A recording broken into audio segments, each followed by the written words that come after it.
Leviticus chapter 1. The Lord called to Moses and spoke to him from the tent of meeting. He said, "Speak to the Israelites, and say to them, When any of you brings an offering to the Lord, bring as your offering an animal from either the herd or the flock. If the offering is a burnt offering from the herd, he is to offer a male without defect. He must present it at the entrance to the tent of meeting, so that it will be acceptable to the Lord. He is to lay his hand on the head of the burnt offering, and it will be accepted on his behalf to make atonement for him.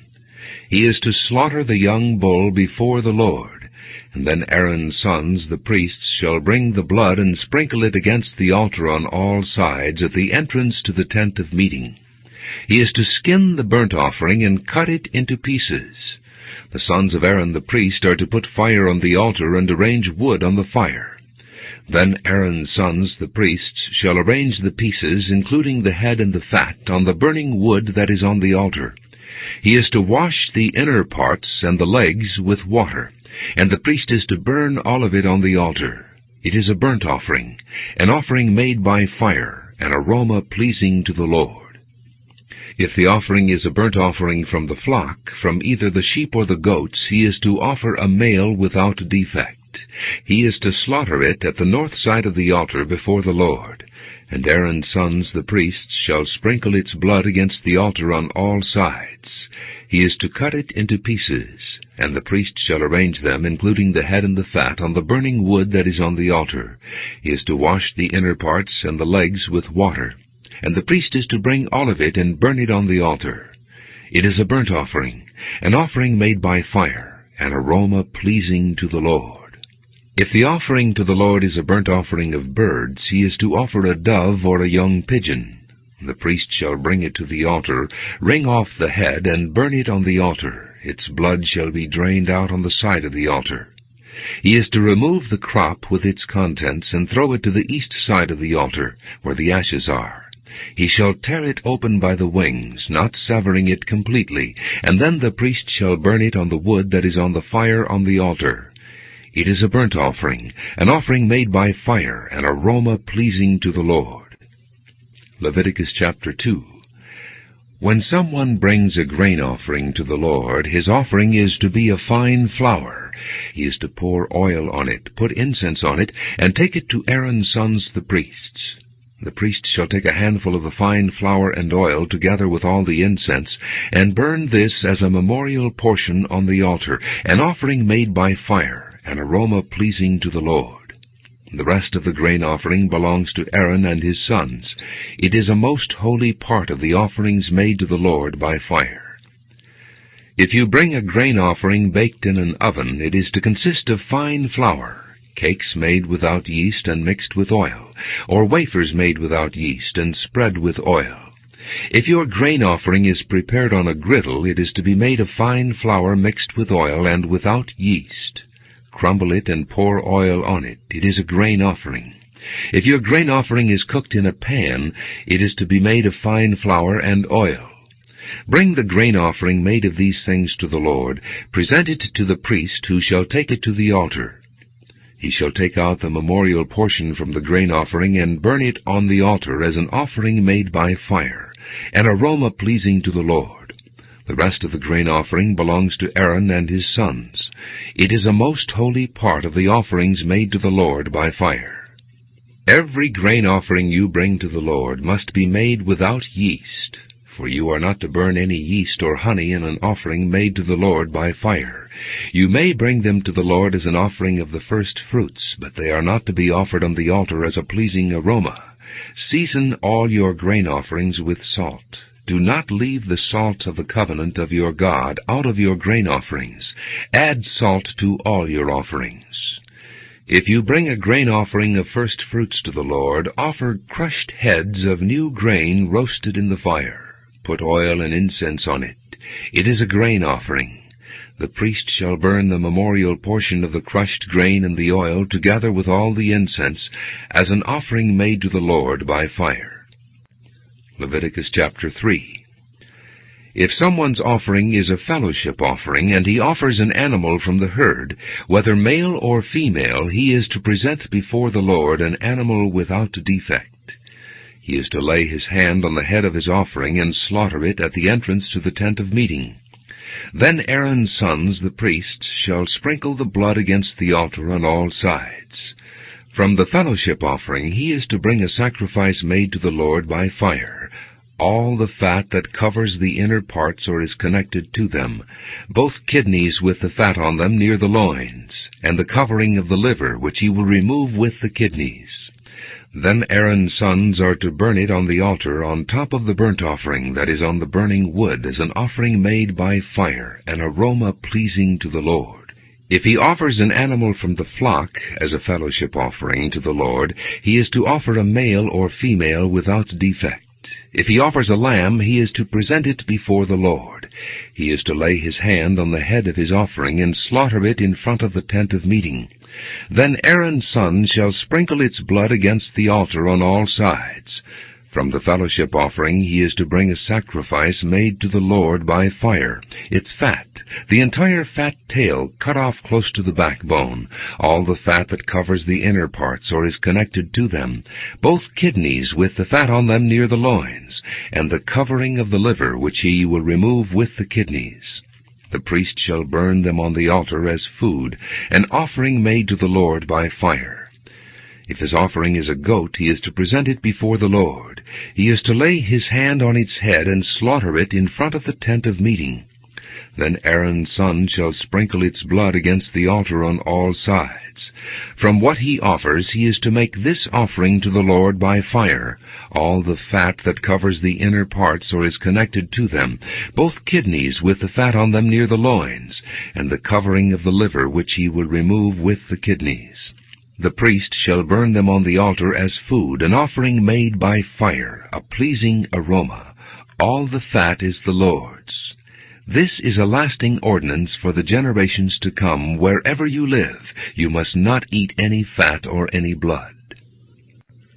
Leviticus chapter 4. The Lord said to Moses, "Say to the Israelites, when anyone sins unintentionally and does what is forbidden in any of the Lord's commands, if the anointed priest sins, bringing guilt on the people, he must bring to the Lord a young bull without defect as a sin offering for the sin he has committed. He is to present the bull at the entrance to the tent of meeting before the Lord. He is to lay his hand on its head and slaughter it before the Lord. Then the anointed priest shall take some of the bull's blood and carry it into the tent of meeting. He is to dip his finger into the blood and sprinkle some of it 7 times before the Lord in front of the curtain of the sanctuary. The priest shall then put some of the blood on the horns of the altar of fragrant incense that is before the Lord in the tent of meeting. The rest of the bull's blood he shall pour out at the base of the altar of burnt offering at the entrance to the tent of meeting. He shall remove all the fat from the bull of the sin offering, the fat that covers the inner parts or is connected to them, both kidneys with the fat on them near the loins, and the covering of the liver, which he will remove with the kidneys, just as the fat is removed from the ox sacrificed as a fellowship offering. Then the priest shall burn them on the altar of burnt offering. But the hide of the bull and all its flesh, as well as the head and legs, the inner parts and offal, that is, all the rest of the bull, he must take outside the camp to a place ceremonially clean, where the ashes are thrown, and burn it in a wood fire on the ash heap. If the whole Israelite community sins unintentionally and does what is forbidden in any of the Lord's commands, even though the community is unaware of the matter, they are guilty. When they become aware of the sin they committed, the assembly must bring a young bull as a sin offering and present it before the tent of meeting. The elders of the community are to lay their hands on the bull's head before the Lord, and the bull shall be slaughtered before the Lord. Then the anointed priest is to take some of the bull's blood into the tent of meeting. He shall dip his finger into the blood and sprinkle it before the Lord 7 times in front of the curtain. He is to put some of the blood on the horns of the altar that is before the Lord in the tent of meeting. The rest of the blood he shall pour out at the base of the altar of burnt offering at the entrance to the tent of meeting. He shall remove all the fat from it and burn it on the altar, and do with this bull just as he did with the bull for the sin offering. In this way the priest will make atonement for them, and they will be forgiven. Then he shall take the bull outside the camp and burn it as he burned the first bull. This is the sin offering for the community. When a leader sins unintentionally and does what is forbidden in any of the commands of the Lord his God, he is guilty. When he is made aware of the sin he committed, he must bring as his offering a male goat without defect. He is to lay his hand on the goat's head and slaughter it at the place where the burnt offering is slaughtered before the Lord. It is a sin offering. Then the priest shall take some of the blood of the sin offering with his finger, and put it on the horns of the altar of burnt offering, and pour out the rest of the blood at the base of the altar. He shall burn all the fat on the altar as he burned the fat of the fellowship offering. In this way the priest will make atonement for the man's sin, and he will be forgiven. If a member of the community sins unintentionally and does what is forbidden in any of the Lord's commands, he is guilty. When he is made aware of the sin he committed, he must bring as his offering for the sin he committed a female goat without defect. He is to lay his hand on the head of the sin offering, and slaughter it at the place of the burnt offering. Then the priest is to take some of the blood with his finger and put it on the horns of the altar of burnt offering, and pour out the rest of the blood at the base of the altar.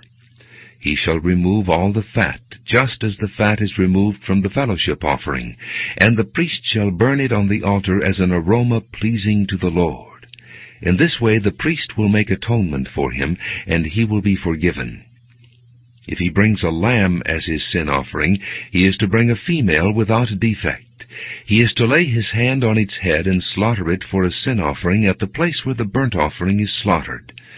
Then the priest shall take some of the blood of the sin offering with his finger, and put it on the horns of the altar of burnt offering, and pour out the rest of the blood at the base of the altar. He shall remove all the fat, just as the fat is removed from the lamb of the fellowship offering, and the priest shall burn it on the altar, on top of the offerings made to the Lord by fire. In this way the priest will make atonement for him for the sin he has committed, and he will be forgiven. Leviticus chapter 5. If a person sins because he does not speak up when he hears a public charge to testify regarding something he has seen or learned about, he will be held responsible. Or if a person touches anything ceremonially unclean, whether the carcasses of unclean wild animals or of unclean livestock, or of unclean creatures that move along the ground, even though he is unaware of it, he has become unclean and is guilty. Or if he touches human uncleanness, anything that would make him unclean, even though he is unaware of it, when he learns of it he will be guilty. Or if a person thoughtlessly takes an oath to do anything, whether good or evil, in any matter one might carelessly swear about, even though he is unaware of it, in any case when he learns of it he will be guilty. When anyone is guilty in any of these ways, he must confess in what way he has sinned, and as a penalty for the sin he has committed, he must bring to the Lord a female lamb or goat from the flock as a sin offering, and the priest shall make atonement for him for his sin. If he cannot afford a lamb, he is to bring 2 doves or 2 young pigeons to the Lord as a penalty for his sin, one for a sin offering and the other for a burnt offering. He is to bring them to the priest, who shall first offer the one for the sin offering. He is to wring its head from its neck, not severing it completely, and is to sprinkle some of the blood of the sin offering against the side of the altar. The rest of the blood must be drained out at the base of the altar. It is a sin offering. The priest shall then offer the other as a burnt offering in the prescribed way, and make atonement for him for the sin he has committed, and he will be forgiven. If, however, he cannot afford 2 doves or 2 young pigeons, he is to bring as an offering for his sin 1/10 of an ephah of fine flour for a sin offering. He must not put oil or incense on it, because it is a sin offering. He is to bring it to the priest, who shall take a handful of it as a memorial portion, and burn it on the altar on top of the offerings made to the Lord by fire. It is a sin offering. In this way the priest will make atonement for him for any of these sins he has committed, and he will be forgiven. The rest of the offering will belong to the priest, as in the case of the grain offering. The Lord said to Moses, "When a person commits a violation and sins unintentionally in regard to any of the Lord's holy things, he is to bring to the Lord as a penalty a ram from the flock, one without defect, and of the proper value in silver according to the sanctuary shekel. It is a guilt offering. He must make restitution for what he has failed to do in regard to the holy things. Add a fifth of the value to that, and give it all to the priest, who will make atonement for him with the ram as a guilt offering, and he will be forgiven. If a person sins and does what is forbidden in any of the Lord's commands, even though he does not know it, he is guilty and will be held responsible. He is to bring to the priest as a guilt offering a ram from the flock, one without defect and of the proper value. In this way the priest will make atonement for him for the wrong he has committed unintentionally, and he will be forgiven. It is a guilt offering. He has been guilty of wrongdoing against the Lord." Leviticus chapter 6. The Lord said to Moses, "If anyone sins and is unfaithful to the Lord by deceiving his neighbor about something entrusted to him, or left in his care, or stolen, or if he cheats him, or if he finds lost property and lies about it, or if he swears falsely, or if he commits any such sin that people may do, when he thus sins and becomes guilty, he must return what he has stolen or taken by extortion, or what was entrusted to him, or the lost property he found, or whatever it was he swore falsely about. He must make restitution in full. Add a fifth of the value to it, and give it all to the owner on the day he presents his guilt offering. And as a penalty he must bring to the priest, that is to the Lord, his guilt offering, a ram from the flock, one without defect and of the proper value. In this way the priest will make atonement for him before the Lord, and he will be forgiven for any of these things he did that made him guilty." The Lord said to Moses, "Give Aaron and his sons this command. These are the regulations for the burnt offering. The burnt offering is to remain on the altar hearth throughout the night till morning, and the fire must be kept burning on the altar. The priest shall then put on his linen clothes with linen undergarments next to his body, and shall remove the ashes of the burnt offering that the fire has consumed on the altar, and place them beside the altar. Then he is to take off these clothes and put on others, and carry the ashes outside the camp to a place that is ceremonially clean. The fire on the altar must be kept burning. It must not go out. Every morning the priest is to add firewood and arrange the burnt offering on the fire and burn the fat of the fellowship offerings on it. The fire must be kept burning on the altar continuously. It must not go out. These are the regulations for the grain offering. Aaron's sons are to bring it before the Lord in front of the altar. The priest is to take a handful of fine flour and oil, together with all the incense on the grain offering, and burn the memorial portion on the altar as an aroma pleasing to the Lord. Aaron and his sons shall eat the rest of it, but it is to be eaten without yeast in a holy place. They are to eat it in the courtyard of the tent of meeting. It must not be baked with yeast. I have given it as their share of the offerings made to me by fire. Like the sin offering and the guilt offering, it is most holy. Any male descendant of Aaron may eat it. It is his regular share of the offerings made to the Lord by fire for the generations to come. Whatever touches them will become holy. The Lord also said to Moses, "This is the offering Aaron and his sons are to bring to the Lord on the day he is anointed. 1/10 of an ephah of fine flour as a regular grain offering, half of it in the morning and half in the evening. Prepare it with oil on a griddle. Bring it well mixed, and present the grain offering broken in pieces as an aroma pleasing to the Lord.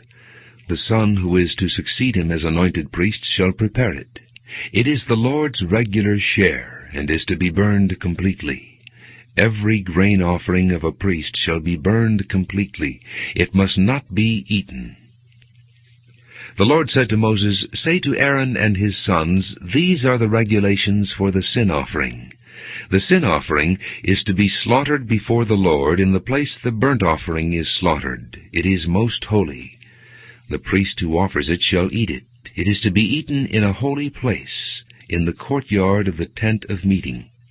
Whatever touches any of the flesh will become holy, and if any of the blood is spattered on a garment, you must wash it in a holy place. The clay pot the meat is cooked in must be broken, but if it is cooked in a bronze pot, the pot is to be scoured and rinsed with water. Any male in a priest's family may eat it. It is most holy. But any sin offering whose blood is brought into the tent of meeting to make atonement in the holy place must not be eaten. It must be burned. Leviticus chapter 7. These are the regulations for the guilt offering, which is most holy. The guilt offering is to be slaughtered in the place where the burnt offering is slaughtered, and its blood is to be sprinkled against the altar on all sides. All its fat shall be offered, the fat tail and the fat that covers the inner parts, both kidneys with the fat on them near the loins, and the covering of the liver, which is to be removed with the kidneys. The priest shall burn them on the altar as an offering made to the Lord by fire. It is a guilt offering. Any male in a priest's family may eat it, but it must be eaten in a holy place. It is most holy. The same law applies to both the sin offering and the guilt offering. They belong to the priest who makes atonement with them. The priest who offers a burnt offering for anyone may keep its hide for himself. Every grain offering baked in an oven or cooked in a pan or on a griddle belongs to the priest who offers it, and every grain offering, whether mixed with oil or dry, belongs equally to all the sons of Aaron. These are the regulations for the fellowship offering a person may present to the Lord. If he offers it as an expression of thankfulness, then along with this thank offering he is to offer cakes of bread made without yeast and mixed with oil, wafers made without yeast and spread with oil, and cakes of fine flour well kneaded and mixed with oil. Along with his fellowship offering of thanksgiving, he is to present an offering with cakes of bread made with yeast. He is to bring one of each kind as an offering, a contribution to the Lord. It belongs to the priest who sprinkles the blood of the fellowship offerings. The meat of his fellowship offering of thanksgiving must be eaten on the day it is offered. He must leave none of it till morning. If, however, his offering is a result of a vow, or is a free will offering, the sacrifice shall be eaten on the day he offers it, but anything left over may be eaten on the next day. Any meat of the sacrifice left over till the third day must be burned up. If any meat of the fellowship offering is eaten on the third day, it will not be accepted. It will not be credited to the one who offered it, for it is impure. The person who eats any of it will be held responsible. Meat that touches anything ceremonially unclean must not be eaten. It must be burned up. As for other meat, anyone ceremonially clean may eat it. But if anyone who is unclean eats any meat of the fellowship offering belonging to the Lord, that person must be cut off from his people.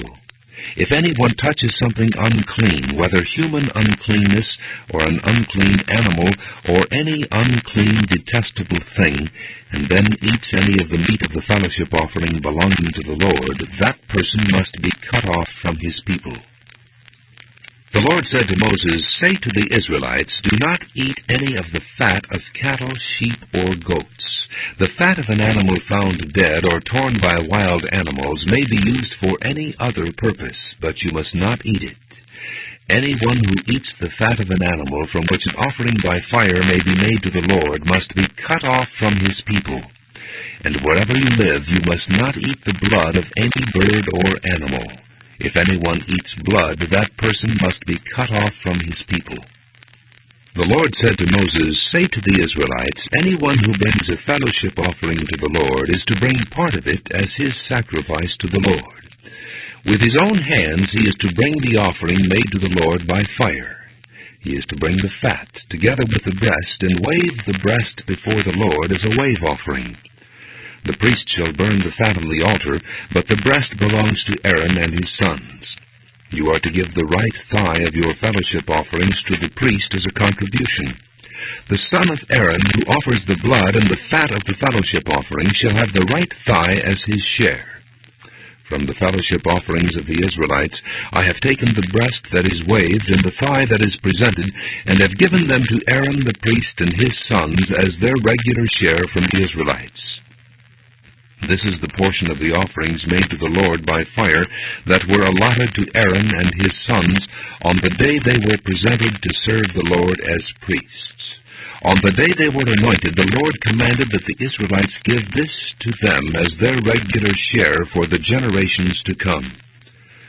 These, then, are the regulations for the burnt offering, the grain offering, the sin offering, the guilt offering, the ordination offering, and the fellowship offering, which the Lord gave Moses on Mount Sinai on the day he commanded the Israelites to bring their offerings to the Lord in the desert of Sinai. Leviticus chapter 8. The Lord said to Moses, Bring Aaron and his sons, their garments, the anointing oil, the bowl for the sin offering, the 2 rams, and the basket containing bread made without yeast, and gather the entire assembly at the entrance to the tent of meeting. Moses did as the Lord commanded him, and the assembly gathered at the entrance to the tent of meeting. Moses said to the assembly, This is what the Lord has commanded to be done. Then Moses brought Aaron and his sons forward and washed them with water. He put the tunic on Aaron, tied the sash around him, clothed him with the robe, and put the ephod on him. He also tied the ephod to him by its skillfully woven waistband, so it was fastened on him. He placed the breastpiece on him, and put the Urim and Thummim in the breastpiece. Then he placed the turban on Aaron's head, and set the gold plate, the sacred diadem, on the front of it, as the Lord commanded Moses. Then Moses took the anointing oil, and anointed the tabernacle and everything in it, and so consecrated them. He sprinkled some of the oil on the altar 7 times, anointing the altar and all its utensils, and the basin with its stand, to consecrate them. He poured some of the anointing oil on Aaron's head, and anointed him to consecrate him. Then he brought Aaron's sons forward, put tunics on them, tied sashes around them, and put headbands on them, as the Lord commanded Moses. He then presented the bowl for the sin offering, and Aaron and his sons laid their hands on its head. Moses slaughtered the bull and took some of the blood, and with his finger he put it on all the horns of the altar to purify the altar. He poured out the rest of the blood at the base of the altar. So he consecrated it to make atonement for it. Moses also took all the fat around the inner parts, the covering of the liver, and both kidneys and their fat, and burned it on the altar. But the bull, with its hide and its flesh and its offal, he burned up outside the camp, as the Lord commanded Moses. He then presented the ram for the burnt offering, and Aaron and his sons laid their hands on its head. Then Moses slaughtered the ram and sprinkled the blood against the altar on all sides. He cut the ram into pieces and burned the head, the pieces, and the fat. He washed the inner parts and the legs with water, and burned the whole ram on the altar as a burnt offering, a pleasing aroma, an offering made to the Lord by fire, as the Lord commanded Moses. He then presented the other ram, the ram for the ordination, and Aaron and his sons laid their hands on its head. Moses slaughtered the ram, and took some of its blood, and put it on the lobe of Aaron's right ear, on the thumb of his right hand, and on the big toe of his right foot. Moses also brought Aaron's sons forward, and put some of the blood on the lobes of their right ears, on the thumbs of their right hands, and on the big toes of their right feet. Then he sprinkled blood against the altar on all sides. He took the fat tail, all the fat around the inner parts, the covering of the liver, both kidneys and their fat, and the right thigh. Then from the basket of bread made without yeast, which was before the Lord, he took a cake of bread, and one made with oil, and a wafer. He put these on the fat portions and on the right thigh. He put all these in the hands of Aaron and his sons, and waved them before the Lord as a wave offering. Then Moses took them from their hands and burned them on the altar on top of the burnt offering as an ordination offering, a pleasing aroma, an offering made to the Lord by fire. He also took the breast, Moses' share of the ordination ram, and waved it before the Lord as a wave offering, as the Lord commanded Moses. Then Moses took some of the anointing oil and some of the blood from the altar and sprinkled them on Aaron and his garments and on his sons and their garments. So he consecrated Aaron and his garments and his sons and their garments. Moses then said to Aaron and his sons, "Cook the meat at the entrance to the tent of meeting, and eat it there with the bread from the basket of ordination offerings, as I commanded, saying, Aaron and his sons are to eat it. Then burn up the rest of the meat and the bread. Do not leave the entrance to the tent of meeting for 7 days until the days of your ordination are completed, for your ordination will last 7 days. What has been done today was commanded by the Lord to make atonement for you. You must stay at the entrance to the tent of meeting day and night for 7 days and do what the Lord requires, so you will not die, for that is what I have been commanded."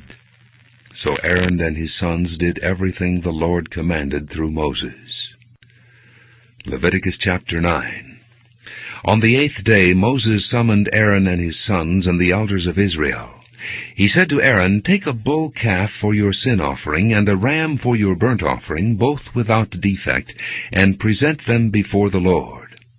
Then say to the Israelites, Take a male goat for a sin offering, a calf and a lamb, both a year old and without defect, for a burnt offering, and an ox and a ram for a fellowship offering to sacrifice before the Lord, together with a grain offering mixed with oil. For today the Lord will appear to you."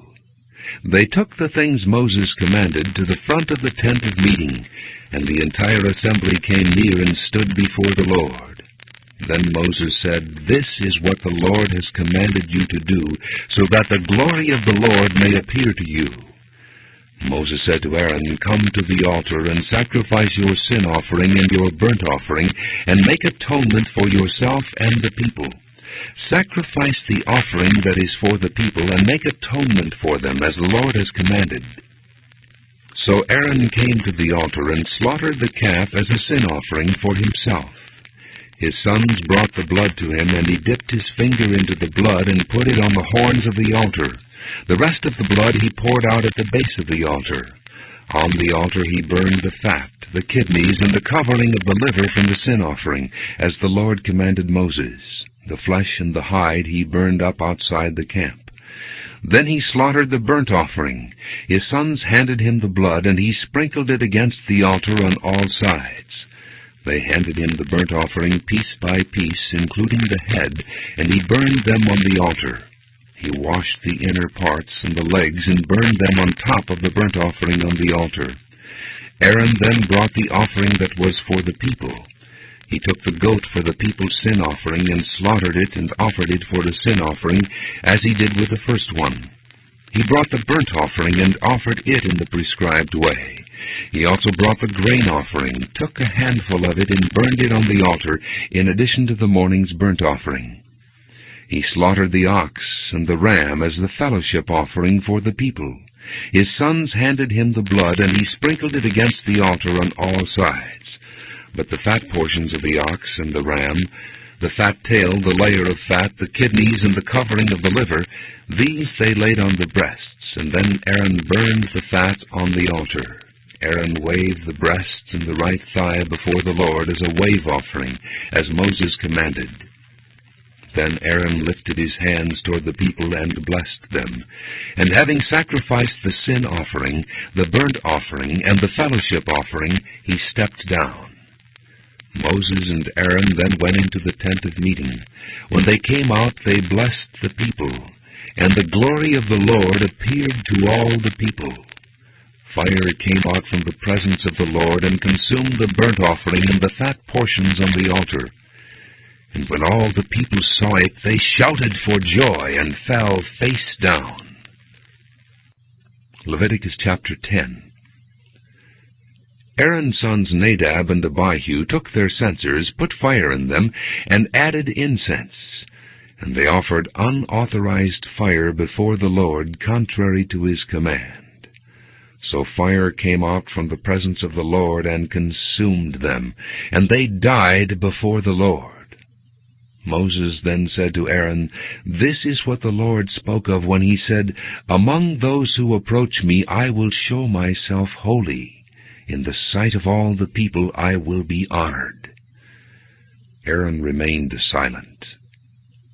Moses summoned Mishael and Elzaphan, sons of Aaron's uncle Uzziel, and said to them, "Come here, carry your cousins outside the camp, away from the front of the sanctuary." So they came and carried them, still in their tunics, outside the camp, as Moses ordered. Then Moses said to Aaron and his sons Eleazar and Ithamar, "Do not let your hair become unkempt, and do not tear your clothes, or you will die, and the Lord will be angry with the whole community.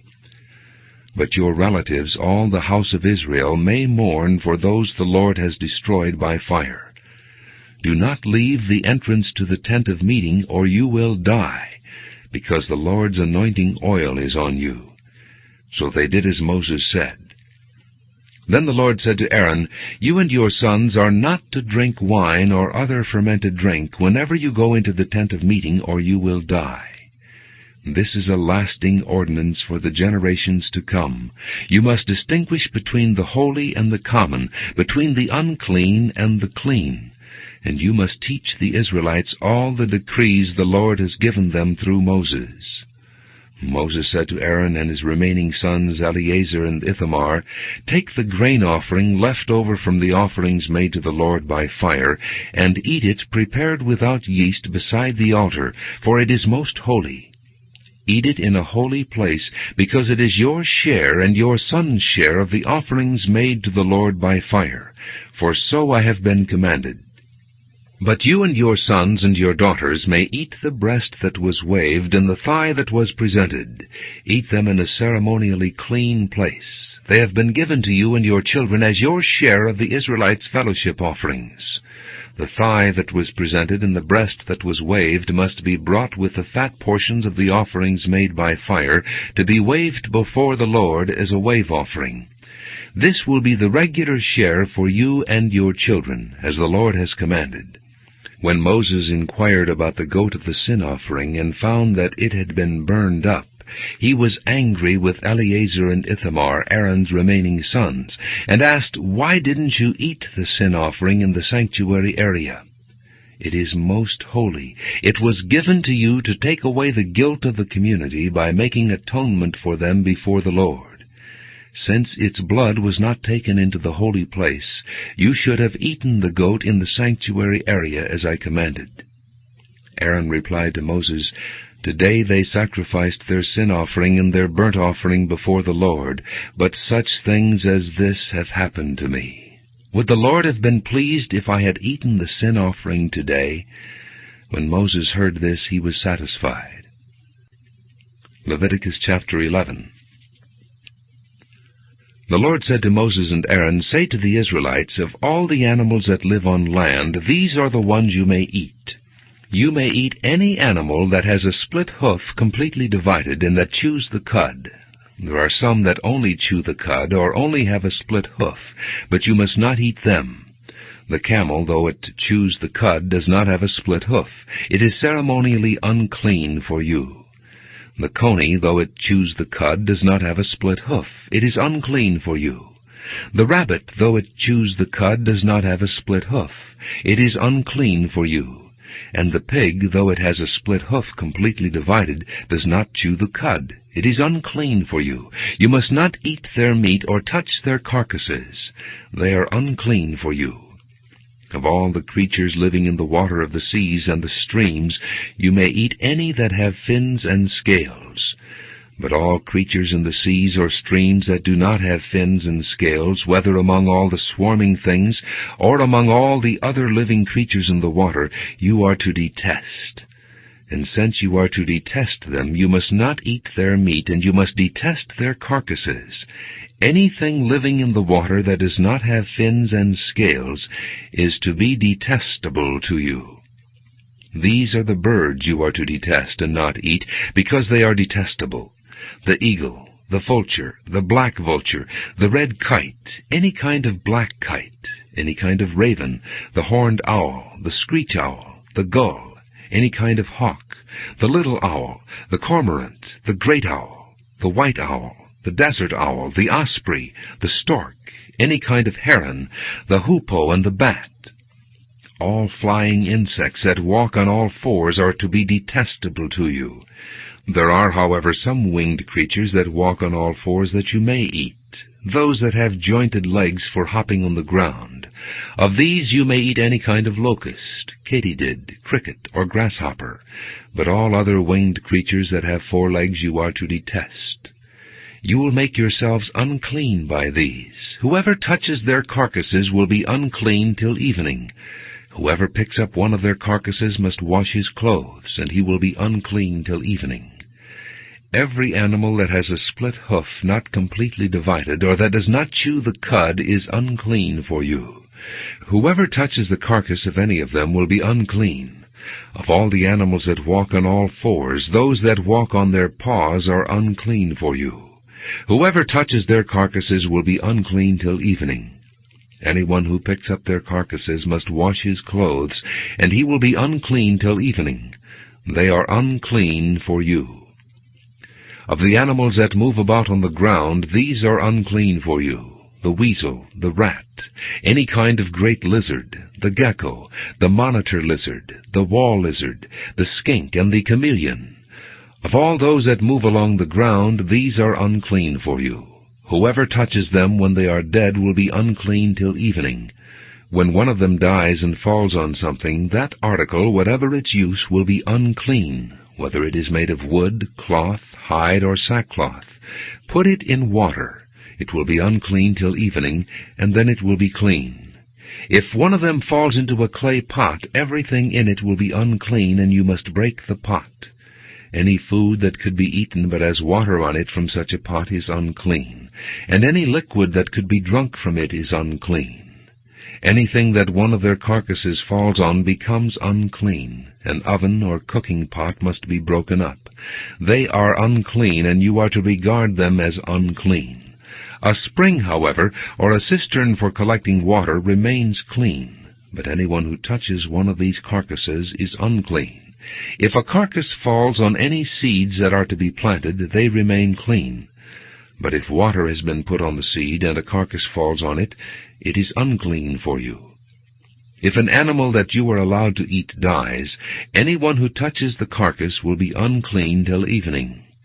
Anyone who eats some of the carcass must wash his clothes, and he will be unclean till evening. Anyone who picks up the carcass must wash his clothes, and he will be unclean till evening. Every creature that moves about on the ground is detestable. It is not to be eaten.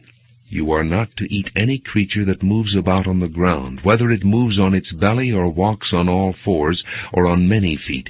It is detestable. Do not defile yourselves by any of these creatures. Do not make yourselves unclean by means of them, or be made unclean by them. I am the Lord your God. Consecrate yourselves and be holy, because I am holy. Do not make yourselves unclean by any creature that moves about on the ground. I am the Lord who brought you up out of Egypt to be your God. Therefore be holy, because I am holy. These are the regulations concerning animals, birds, every living thing that moves in the water, and every creature that moves about on the ground. You must distinguish between the unclean and the clean, between living creatures that may be eaten and those that may not be eaten. Leviticus chapter 12. The Lord said to Moses, "Say to the Israelites, a woman who becomes pregnant and gives birth to a son will be ceremonially unclean for 7 days, just as she is unclean during her monthly period. On the 8th day the boy is to be circumcised. Then the woman must wait 33 days to be purified from her bleeding. She must not touch anything sacred or go to the sanctuary until the days of her purification are over. If she gives birth to a daughter, for 2 weeks the woman will be unclean, as during her period. Then she must wait 66 days to be purified from her bleeding. When the days of her purification for a son or daughter are over, she is to bring to the priest at the entrance to the tent of meeting a year-old lamb for a burnt offering, and a young pigeon or a dove for a sin offering. He shall offer them before the Lord to make atonement for her, and then she will be ceremonially clean from her flow of blood. These are the regulations for the woman who gives birth to a boy or a girl. If she cannot afford a lamb, she is to bring 2 doves or 2 young pigeons, one for a burnt offering and the other for a sin offering. In this way the priest will make atonement for her, and she will be clean. Leviticus chapter 13.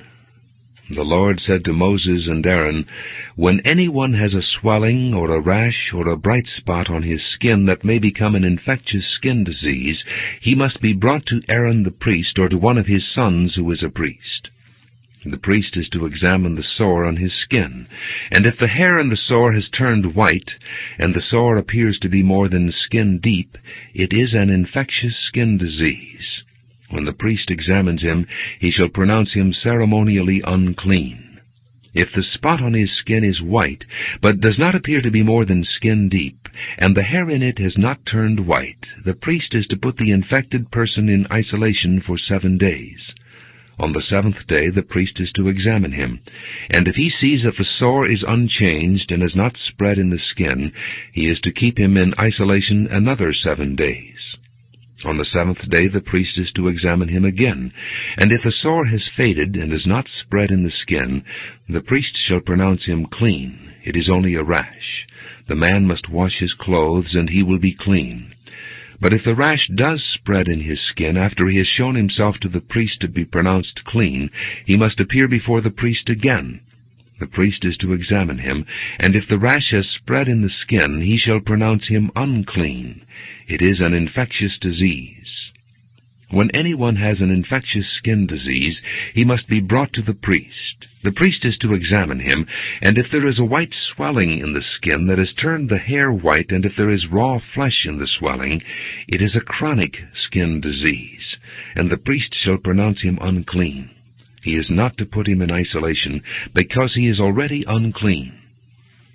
If the disease breaks out all over his skin, and so far as the priest can see it covers all the skin of the infected person from head to foot, the priest is to examine him, and if the disease has covered his whole body, he shall pronounce that person clean. Since it is all turned white, he is clean. But whenever raw flesh appears on him, he will be unclean. When the priest sees the raw flesh, he shall pronounce him unclean. The raw flesh is unclean. He has an infectious disease. Should the raw flesh change and turn white, he must go to the priest. The priest is to examine him, and if the sores have turned white, the priest shall pronounce the infected person clean.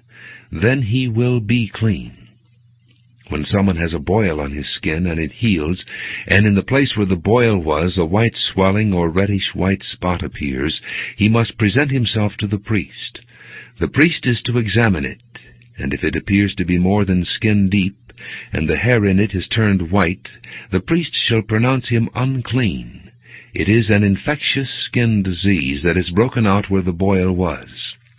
But if when the priest examines it there is no white hair in it, and it is not more than skin deep and has faded, then the priest is to put him in isolation for 7 days. If it is spreading in the skin, the priest shall pronounce him unclean. It is infectious.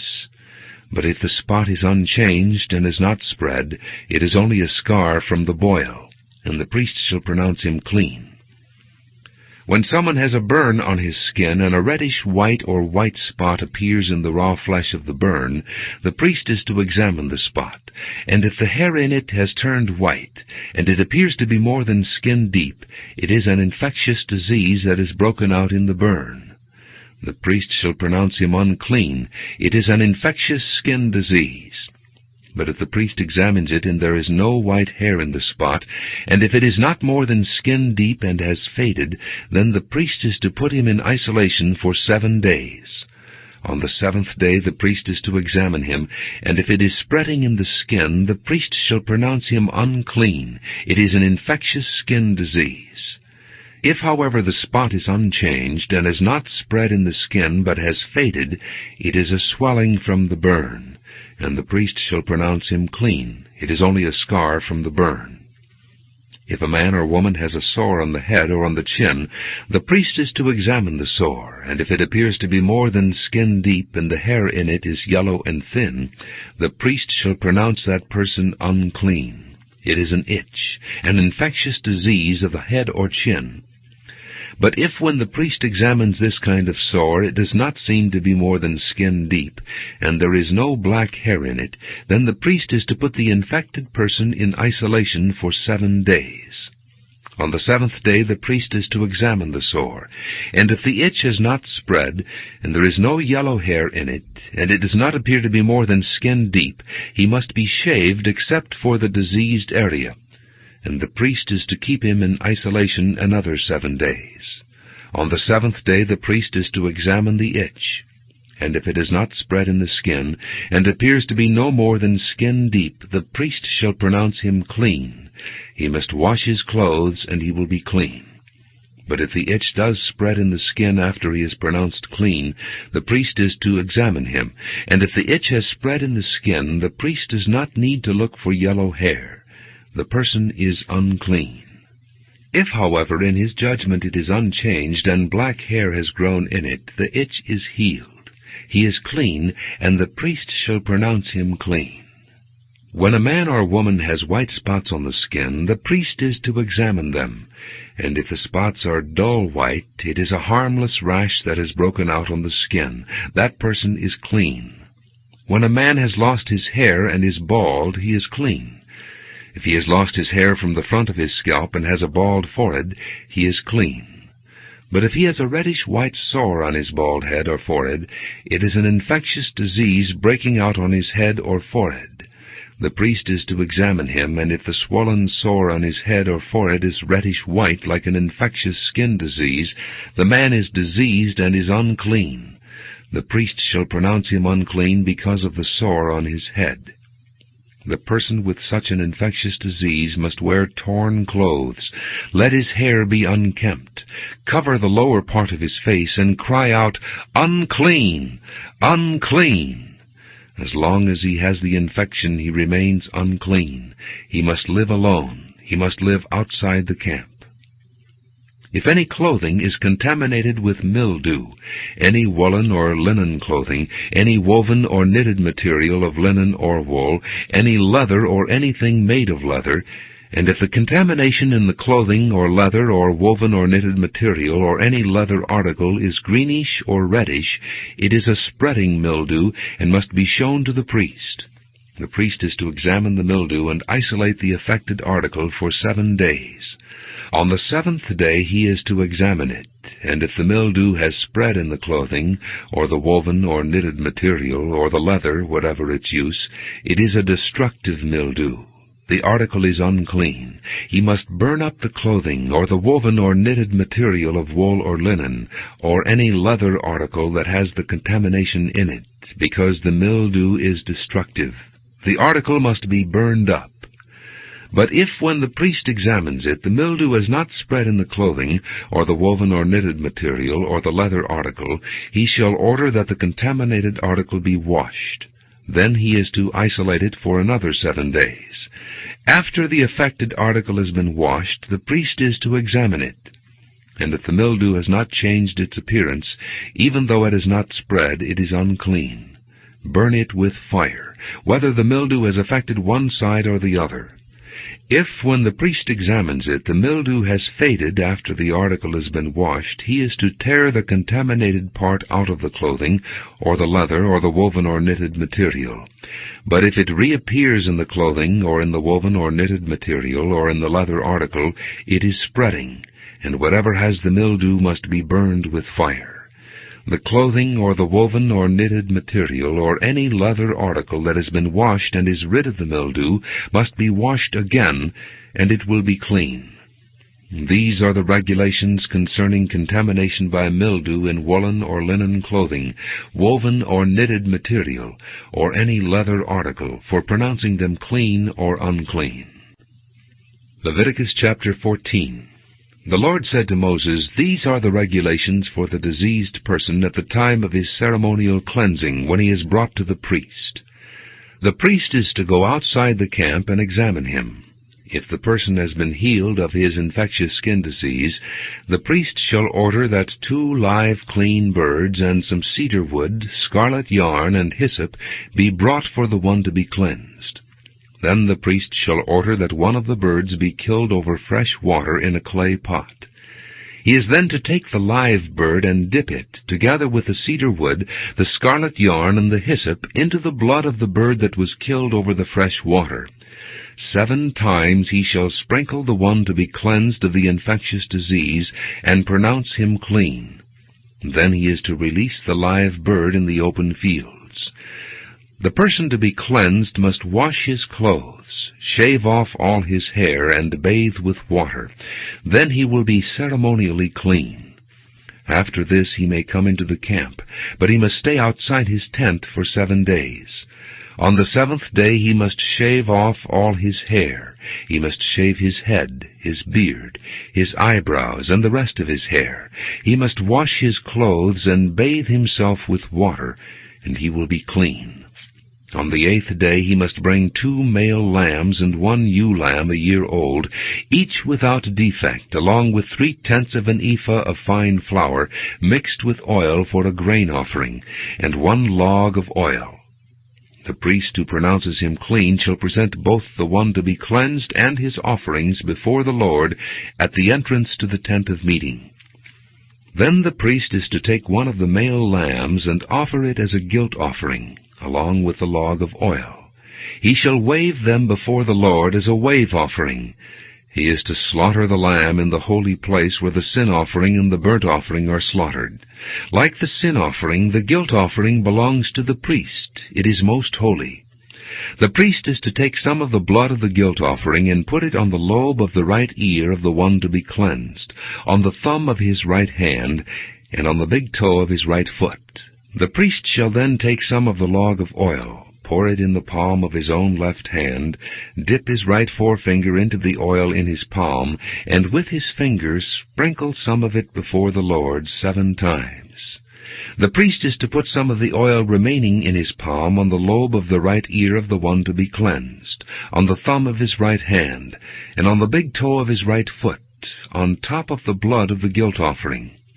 The rest of the oil in his palm the priest shall put on the head of the one to be cleansed, and make atonement for him before the Lord.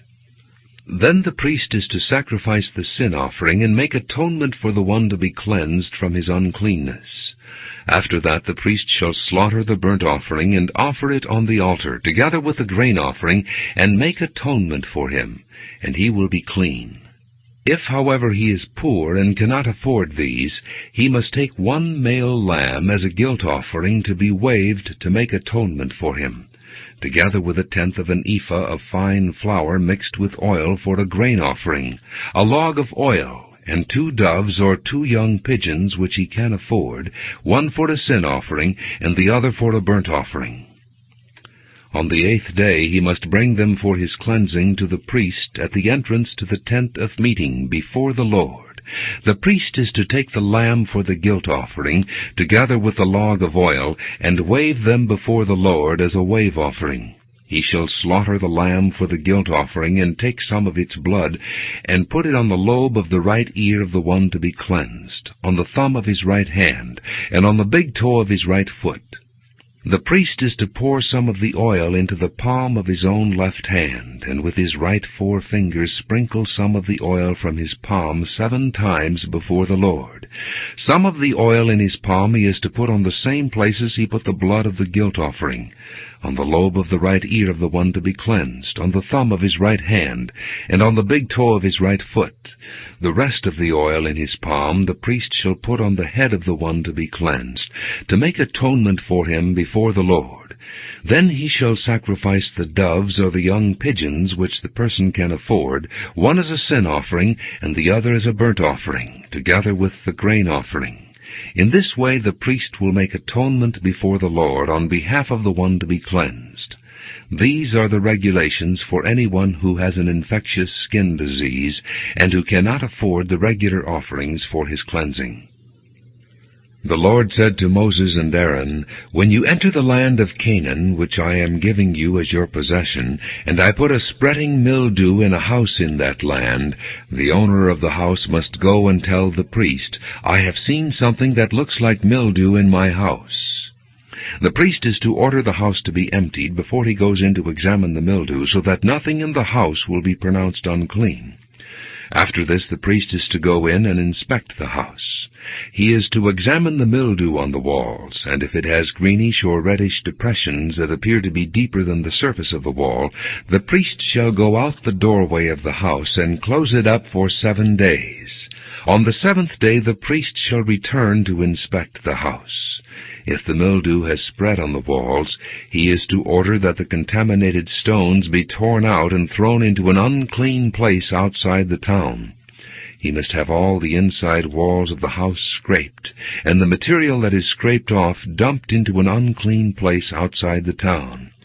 Then they are to take other stones to replace these, and take new clay and plaster the house.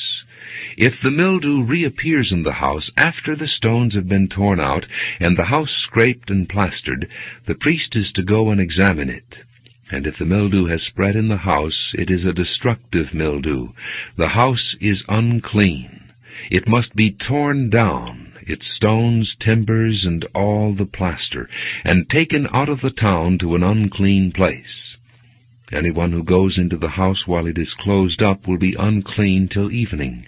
Anyone who sleeps or eats in the house must wash his clothes. But if the priest comes to examine it, and the mildew has not spread after the house has been plastered, he shall pronounce the house clean, because the mildew is gone. To purify the house, he is to take 2 birds and some cedar wood, scarlet yarn, and hyssop. He shall kill one of the birds over fresh water in a clay pot. Then he is to take the cedar wood, the hyssop, the scarlet yarn, and the live bird, dip them into the blood of the dead bird and the fresh water, and sprinkle the house 7 times. He shall purify the house with the bird's blood, the fresh water, the live bird, the cedar wood, the hyssop, and the scarlet yarn. Then he is to release the live bird in the open fields outside the town. In this way he will make atonement for the house, and it will be clean. These are the regulations for any infectious skin disease, for an itch, for mildew in clothing or in a house, and for a swelling, a rash, or a bright spot, to determine when something is clean or unclean. These are the regulations for infectious skin diseases and mildew. Leviticus chapter 15. The Lord said to Moses and Aaron, "Speak to the Israelites and say to them, 'When any man has a bodily discharge, the discharge is unclean. Whether it continues flowing from his body or is blocked, it will make him unclean. This is how his discharge will bring about uncleanness. Any bed the man with the discharge lies on will be unclean, and anything he sits on will be unclean. Anyone who touches his bed must wash his clothes and bathe with water, and he will be unclean till evening. Whoever sits on anything that the man with a discharge sat on must wash his clothes and bathe with water, and he will be unclean till evening. Whoever touches the man who has a discharge must wash his clothes and bathe with water, and he will be unclean till evening. If the man with the discharge spits on someone who is clean, that person must wash his clothes and bathe with water, and he will be unclean till evening. Everything the man sits on when riding will be unclean, and whoever touches any of the things that were under him will be unclean till evening. Whoever picks up those things must wash his clothes and bathe with water, and he will be unclean till evening. Anyone the man with the discharge touches without rinsing his hands with water must wash his clothes and bathe with water, and he will be unclean till evening. A clay pot that the man touches must be broken, and any wooden article is to be rinsed with water. When a man is cleansed from his discharge, he is to count off 7 days for his ceremonial cleansing. He must wash his clothes and bathe himself with fresh water, and he will be clean. On the 8th day he must take 2 doves or 2 young pigeons, and come before the Lord to the entrance to the tent of meeting, and give them to the priest. The priest is to sacrifice them, the one for a sin offering, and the other for a burnt offering. In this way he will make atonement before the Lord for the man because of his discharge. When a man has an emission of semen, he must bathe his whole body with water, and he will be unclean till evening. Any clothing or leather that has semen on it must be washed with water, and it will be unclean till evening. When a man lies with a woman and there is an emission of semen, both must bathe with water, and they will be unclean till evening. When a woman has a regular flow of blood, the impurity of her monthly period will last 7 days, and anyone who touches her will be unclean till evening. Anything she lies on during her period will be unclean, and anything she sits on will be unclean. Whoever touches her bed must wash his clothes and bathe with water, and he will be unclean till evening. Whoever touches anything she sits on must wash his clothes and bathe with water, and he will be unclean till evening. Whether it is the bed or anything she was sitting on, when anyone touches it, he will be unclean till evening. If a man lies with her and her monthly flow touches him, he will be unclean for 7 days. Any bed he lies on will be unclean. When a woman has a discharge of blood for many days at a time other than her monthly period, or has a discharge that continues beyond her period, she will be unclean as long as she has the discharge, just as in the days of her period. Any bed she lies on while her discharge continues will be unclean, as is her bed during her monthly period, and anything she sits on will be unclean, as during her period. Whoever touches them will be unclean. He must wash his clothes and bathe with water, and he will be unclean till evening. When she is cleansed from her discharge, she must count off 7 days, and after that she will be ceremonially clean. On the 8th day she must take 2 doves or 2 young pigeons, and bring them to the priest at the entrance to the tent of meeting. The priest is to sacrifice one for a sin offering, and the other for a burnt offering. In this way he will make atonement for her before the Lord for the uncleanness of her discharge. You must keep the Israelites separate from things that make them unclean, so they will not die in their uncleanness for defiling my dwelling place which is among them. These are the regulations for a man with a discharge, for anyone made unclean by an emission of semen, for a woman in her monthly period, for a man or a woman with a discharge, and for a man who lies with a woman who is ceremonially unclean. Leviticus chapter 16. The Lord spoke to Moses after the death of the 2 sons of Aaron, who died when they approached the Lord. The Lord said to Moses, "Tell your brother Aaron not to come whenever he chooses into the most holy place behind the curtain in front of the atonement cover on the ark, or else he will die, because I appear in the cloud over the atonement cover. This is how Aaron is to enter the sanctuary area, with a young bull for a sin offering, and a ram for a burnt offering. He is to put on the sacred linen tunic, with linen undergarments next to his body. He is to tie the linen sash around him, and put on the linen turban. These are sacred garments, so he must bathe himself with water before he puts them on. From the Israelite community he is to take 2 male goats for a sin offering, and a ram for a burnt offering. Aaron is to offer the bull for his own sin offering to make atonement for himself and his household. Then he is to take the 2 goats and present them before the Lord at the entrance to the tent of meeting. He is to cast lots for the 2 goats, one lot for the Lord and the other for the scapegoat. Aaron shall bring the goat whose lot falls to the Lord and sacrifice it for a sin offering. But the goat chosen by lot as the scapegoat shall be presented alive before the Lord to be used for making atonement by sending it into the desert as a scapegoat.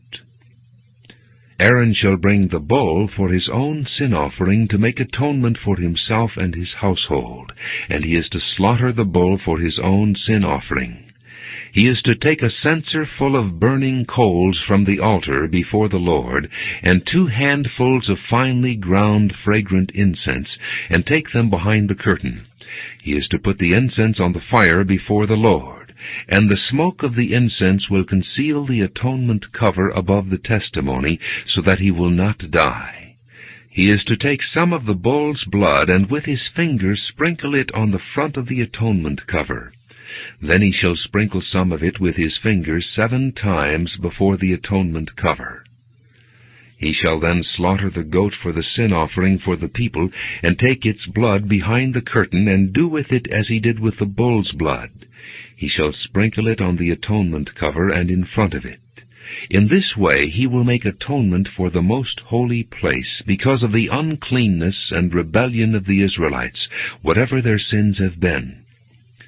He is to do the same for the tent of meeting, which is among them in the midst of their uncleanness. No one is to be in the tent of meeting from the time Aaron goes in to make atonement in the most holy place until he comes out, having made atonement for himself, his household, and the whole community of Israel.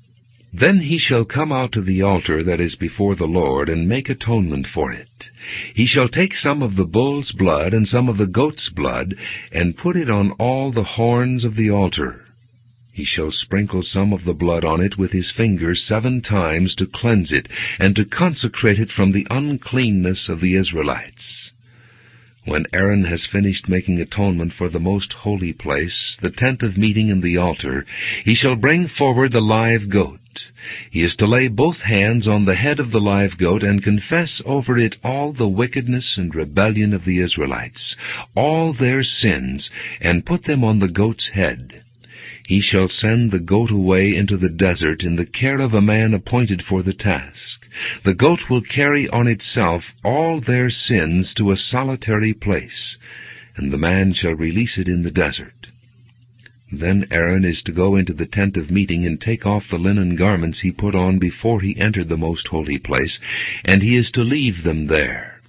He shall bathe himself with water in a holy place, and put on his regular garments. Then he shall come out and sacrifice the burnt offering for himself and the burnt offering for the people, to make atonement for himself and for the people. He shall also burn the fat of the sin offering on the altar.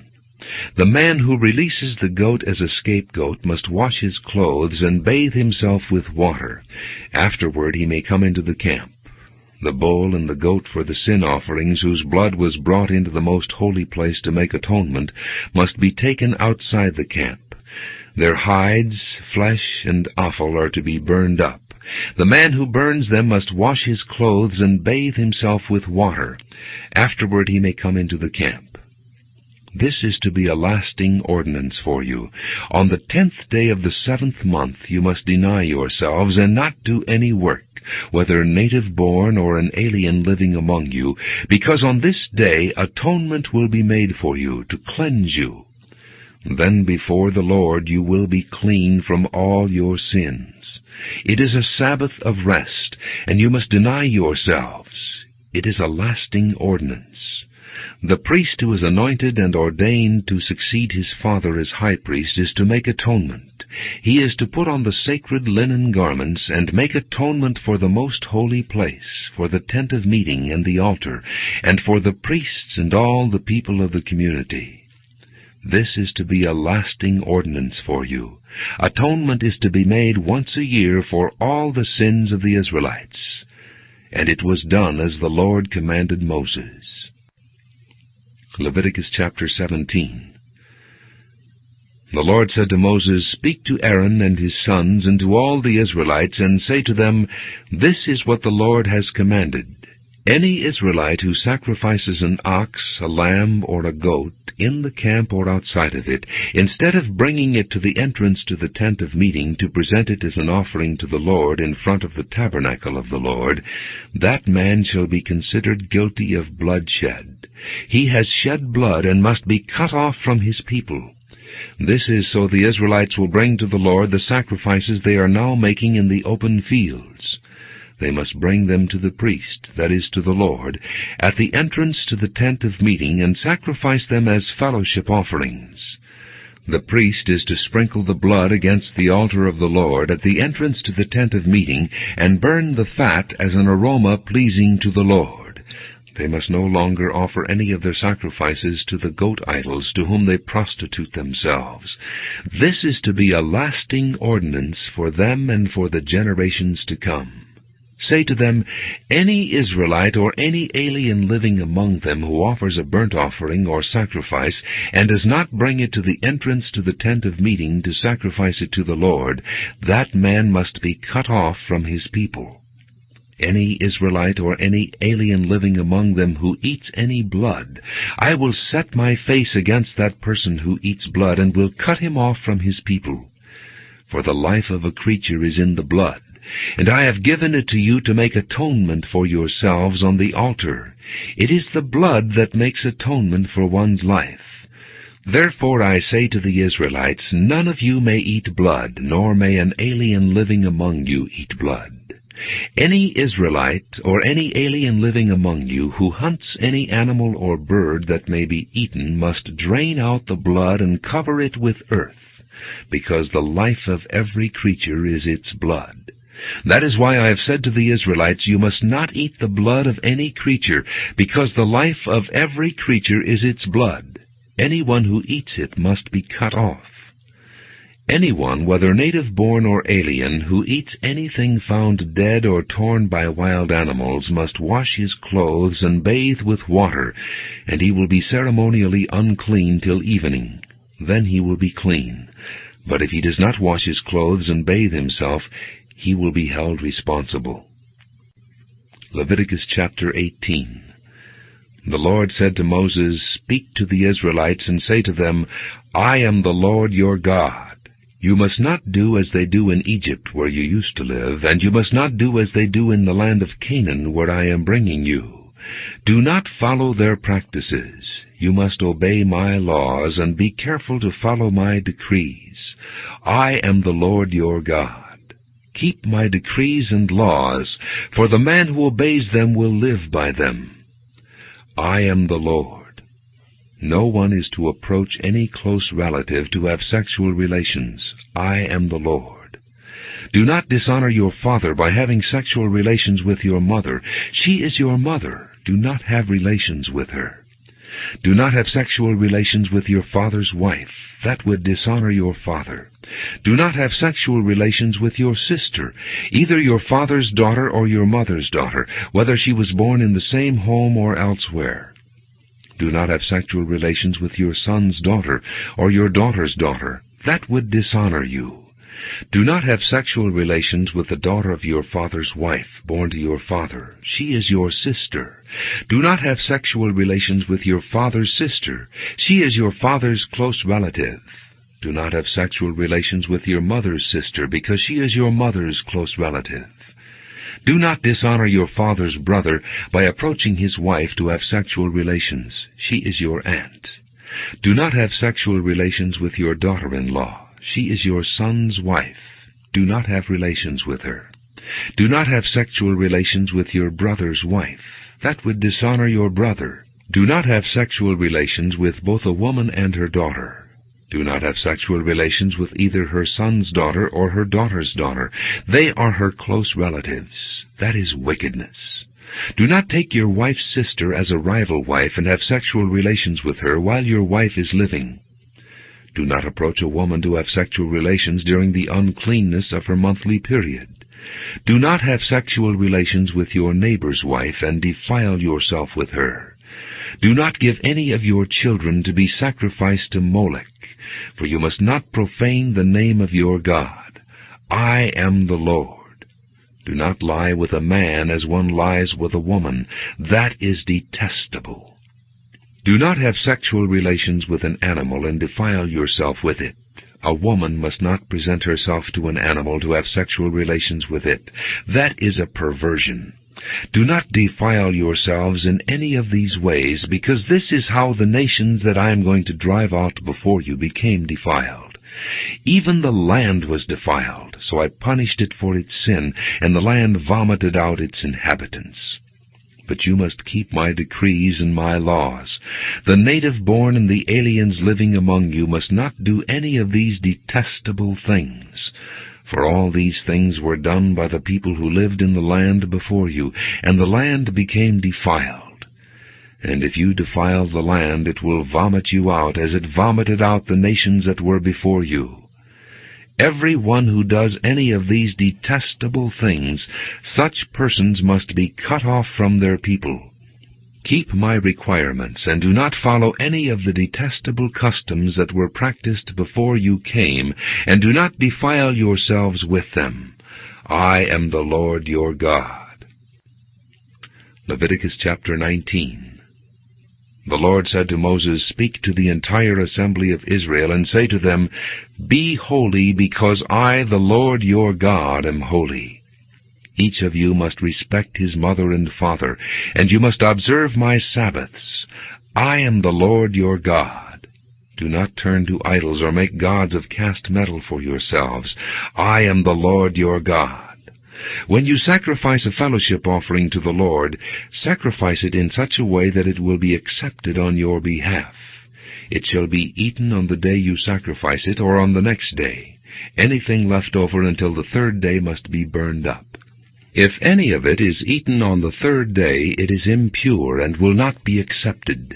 Whoever eats it will be held responsible because he has desecrated what is holy to the Lord. That person must be cut off from his people. When you reap the harvest of your land, do not reap to the very edges of your field or gather the gleanings of your harvest. Do not go over your vineyard a second time or pick up the grapes that have fallen. Leave them for the poor and the alien. I am the Lord your God. Do not steal. Do not lie. Do not deceive one another. Do not swear falsely by my name, and so profane the name of your God. I am the Lord. Do not defraud your neighbor or rob him. Do not hold back the wages of a hired man overnight. Do not curse the deaf or put a stumbling block in front of the blind, but fear your God. I am the Lord. Do not pervert justice. Do not show partiality to the poor or favoritism to the great, but judge your neighbor fairly. Do not go about spreading slander among your people. Do not do anything that endangers your neighbor's life. I am the Lord. Do not hate your brother in your heart. Rebuke your neighbor frankly, so you will not share in his guilt. Do not seek revenge or bear a grudge against one of your people, but love your neighbor as yourself. I am the Lord. Keep my decrees. Do not mate different kinds of animals. Do not plant your field with two kinds of seed. Do not wear clothing woven of two kinds of material. If a man sleeps with a woman who is a slave girl promised to another man, but who has not been ransomed or given her freedom, there must be due punishment. Yet they are not to be put to death, because she had not been freed. The man, however, must bring a ram to the entrance to the tent of meeting for a guilt offering to the Lord. With the ram of the guilt offering, the priest is to make atonement for him before the Lord for the sin he has committed, and his sin will be forgiven. When you enter the land and plant any kind of fruit tree, regard its fruit as forbidden. For 3 years you are to consider it forbidden. It must not be eaten. In the 4th year, all its fruit will be holy, an offering of praise to the Lord. But in the 5th year you may eat its fruit. In this way your harvest will be increased. I am the Lord your God. Do not eat any meat with the blood still in it. Do not practice divination or sorcery. Do not cut the hair at the sides of your head, or clip off the edges of your beard. Do not cut your bodies for the dead, or put tattoo marks on yourselves. I am the Lord. Do not degrade your daughter by making her a prostitute, or the land will turn to prostitution and be filled with wickedness. Observe my Sabbaths and have reverence for my sanctuary. I am the Lord. Do not turn to mediums or seek out spirits, for you will be defiled by them. I am the Lord your God. Rise in the presence of the aged. Show respect for the elderly and revere your God. I am the Lord. When an alien lives with you in your land, do not mistreat him. The alien living with you must be treated as one of your native born. Love him as yourself, for you were aliens in Egypt. I am the Lord your God. Do not use dishonest standards when measuring length, weight, or quantity. Use honest scales and honest weights, an honest ephah and an honest hin. I am the Lord your God, who brought you out of Egypt. Keep all my decrees and all my laws, and follow them. I am the Lord. Leviticus chapter 20. The Lord said to Moses, Say to the Israelites, Any Israelite or any alien living in Israel who gives any of his children to Molech must be put to death. The people of the community are to stone him. I will set my face against that man, and I will cut him off from his people. For by giving his children to Molech he has defiled my sanctuary and profaned my holy name. If the people of the community close their eyes when that man gives one of his children to Molech, and they fail to put him to death, I will set my face against that man and his family, and will cut off from their people both him and all who follow him in prostituting themselves to Molech. I will set my face against the person who turns to mediums and spiritists to prostitute himself by following them, and I will cut him off from his people. Consecrate yourselves and be holy, because I am the Lord your God. Keep my decrees and follow them. I am the Lord who makes you holy. If anyone curses his father or mother, he must be put to death. He has cursed his father or his mother, and his blood will be on his own head. If a man commits adultery with another man's wife, with the wife of his neighbor, both the adulterer and the adulteress must be put to death. If a man sleeps with his father's wife, he has dishonored his father. Both the man and the woman must be put to death.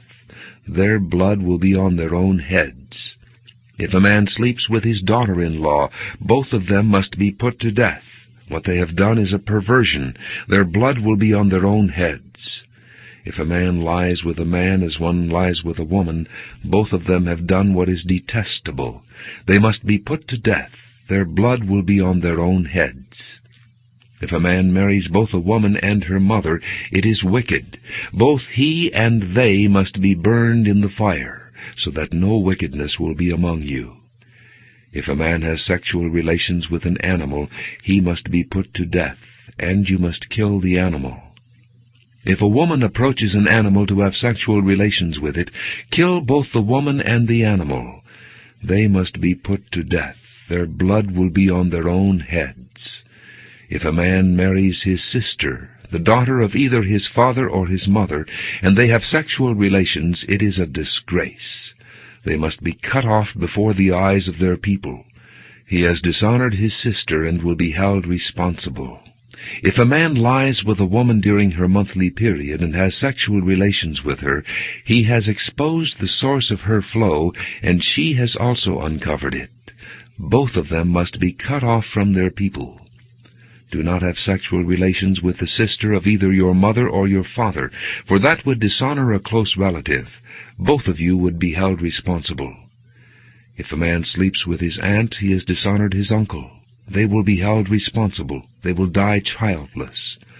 If a man marries his brother's wife, it is an act of impurity. He has dishonored his brother. They will be childless. Keep all my decrees and laws and follow them, so that the land where I am bringing you to live may not vomit you out. You must not live according to the customs of the nations I am going to drive out before you. Because they did all these things, I abhorred them. But I said to you, you will possess their land. I will give it to you as an inheritance, a land flowing with milk and honey. I am the Lord your God, who has set you apart from the nations. You must therefore make a distinction between clean and unclean animals, and between unclean and clean birds. Do not defile yourselves by any animal or bird or anything that moves along the ground, those which I have set apart as unclean for you. You are to be holy to me, because I, the Lord, am holy, and I have set you apart from the nations to be my own. A man or woman who is a medium or spiritist among you must be put to death. You are to stone them. Their blood will be on their own heads. Leviticus chapter 21. The Lord said to Moses, Speak to the priests, the sons of Aaron, and say to them, A priest must not make himself ceremonially unclean for any of his people who die, except for a close relative, such as his mother or father, his son or daughter, his brother, or an unmarried sister who is dependent on him, since she has no husband. For her he may make himself unclean. He must not make himself unclean for people related to him by marriage, and so defile himself.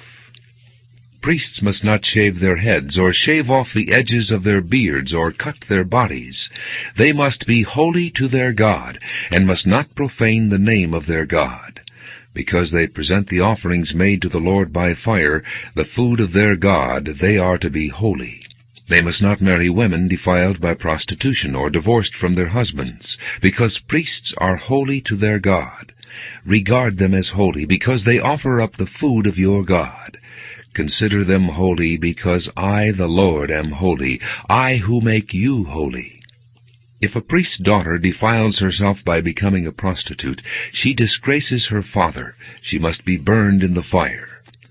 The high priest, the one among his brothers who has had the anointing oil poured on his head, and who has been ordained to wear the priestly garments, must not let his hair become unkempt or tear his clothes.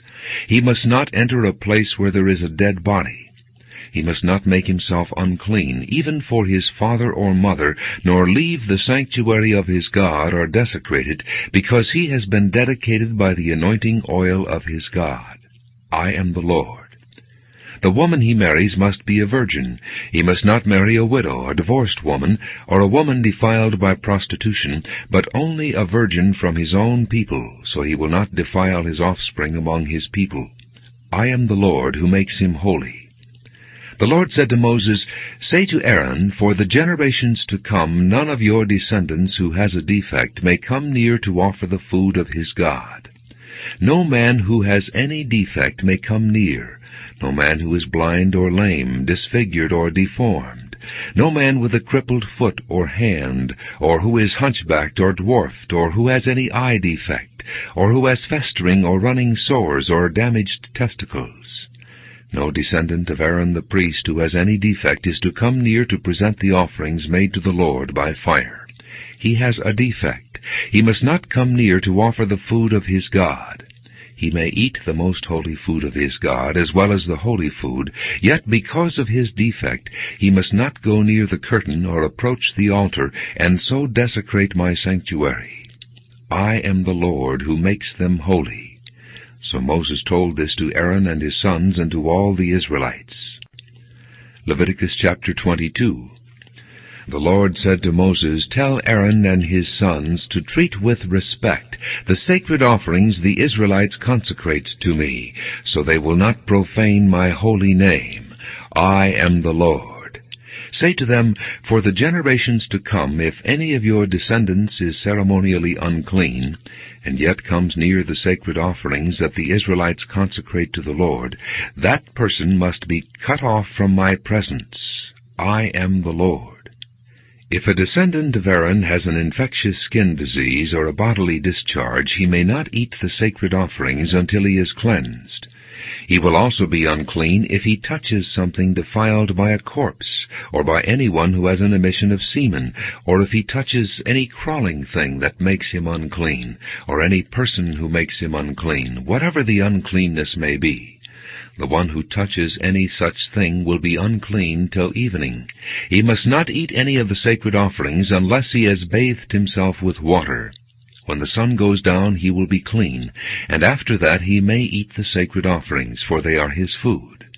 He must not eat anything found dead or torn by wild animals, and so become unclean through it. I am the Lord. The priests are to keep my requirements, so that they do not become guilty and die for treating them with contempt. I am the Lord who makes them holy.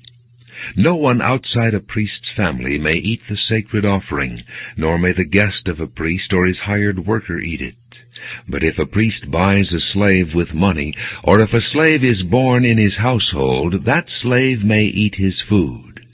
If a priest's daughter marries anyone other than a priest, she may not eat any of the sacred contributions. But if a priest's daughter becomes a widow or is divorced, yet has no children, and she returns to live in her father's house as in her youth, she may eat of her father's food. No unauthorized person, however, may eat any of it. If anyone eats a sacred offering by mistake, he must make restitution to the priest for the offering and add a fifth of the value to it. The priests must not desecrate the sacred offerings the Israelites present to the Lord by allowing them to eat the sacred offerings and so bring upon them guilt requiring payment. I am the Lord who makes them holy. The Lord said to Moses, Speak to Aaron and his sons and to all the Israelites, and say to them, If any of you, either an Israelite or an alien living in Israel, presents a gift for a burnt offering to the Lord, either to fulfill a vow or as a free will offering, you must present a male without defect from the cattle, sheep, or goats, in order that it may be accepted on your behalf. Do not bring anything with a defect, because it will not be accepted on your behalf. When anyone brings from the herd or flock a fellowship offering to the Lord to fulfill a special vow or as a free will offering, it must be without defect or blemish to be acceptable. Do not offer to the Lord the blind, the injured, or the maimed, or anything with warts or festering or running sores. Do not place any of these on the altar as an offering made to the Lord by fire. You may, however, present as a free will offering an ox or a sheep that is deformed or stunted, but it will not be accepted in fulfillment of a vow. You must not offer to the Lord an animal whose testicles are bruised, crushed, torn, or cut. You must not do this in your own land, and you must not accept such animals from the hand of a foreigner and offer them as the food of your God. They will not be accepted on your behalf, because they are deformed and have defects. The Lord said to Moses, When a calf, a lamb, or a goat is born, it is to remain with its mother for 7 days. From the 8th day on, it will be acceptable as an offering made to the Lord by fire. Do not slaughter a cow or a sheep and its young on the same day. When you sacrifice a thank offering to the Lord, sacrifice it in such a way that it will be accepted on your behalf. It must be eaten that same day. Leave none of it till morning. I am the Lord. Keep my commands and follow them. I am the Lord. Do not profane my holy name. I must be acknowledged as holy by the Israelites. I am the Lord who makes you holy and who brought you out of Egypt to be your God. I am the Lord. Leviticus chapter 23. The Lord said to Moses, Speak to the Israelites and say to them, These are my appointed feasts, the appointed feasts of the Lord, which you are to proclaim as sacred assemblies. There are 6 days when you may work, but the 7th day is a Sabbath of rest, a day of sacred assembly. You are not to do any work. Wherever you live, it is a Sabbath to the Lord. These are the Lord's appointed feasts, the sacred assemblies you are to proclaim at their appointed times. The Lord's Passover begins at twilight on the 14th day of the first month. On the 15th day of that month, the Lord's feast of unleavened bread begins. For 7 days you must eat bread made without yeast. On the first day, hold a sacred assembly and do no regular work. For 7 days present an offering made to the Lord by fire. And on the 7th day hold a sacred assembly and do no regular work. The Lord said to Moses, Speak to the Israelites and say to them, When you enter the land I am going to give you, and you reap its harvest, bring to the priest a sheaf of the first grain you harvest. He is to wave the sheaf before the Lord, so it will be accepted on your behalf. The priest is to wave it on the day after the Sabbath. On the day you wave the sheaf, you must sacrifice as a burnt offering to the Lord a lamb a year old without defect, together with its grain offering of 2/10 of an ephah of fine flour mixed with oil, an offering made to the Lord by fire, a pleasing aroma, and its drink offering of 1/4 of a hin of wine. You must not eat any bread or roasted or new grain until the very day you bring this offering to your God. This is to be a lasting ordinance for the generations to come, wherever you live. From the day after the Sabbath, the day you brought the sheaf of the wave offering, count off 7 full weeks. Count off 50 days up to the day after the 7th Sabbath, and then present an offering of new grain to the Lord. From wherever you live, bring 2 loaves made of 2/10 of an ephah of fine flour, baked with yeast, as a wave offering of first fruits to the Lord. Present with this bread 7 male lambs, each a year old and without defect, 1 young bull and 2 rams. They will be a burnt offering to the Lord, together with their grain offerings and drink offerings, an offering made by fire, an aroma pleasing to the Lord. Then sacrifice 1 male goat for a sin offering, and 2 lambs, each a year old, for a fellowship offering. The priest is to wave the 2 lambs before the Lord as a wave offering, together with the bread of the first fruits.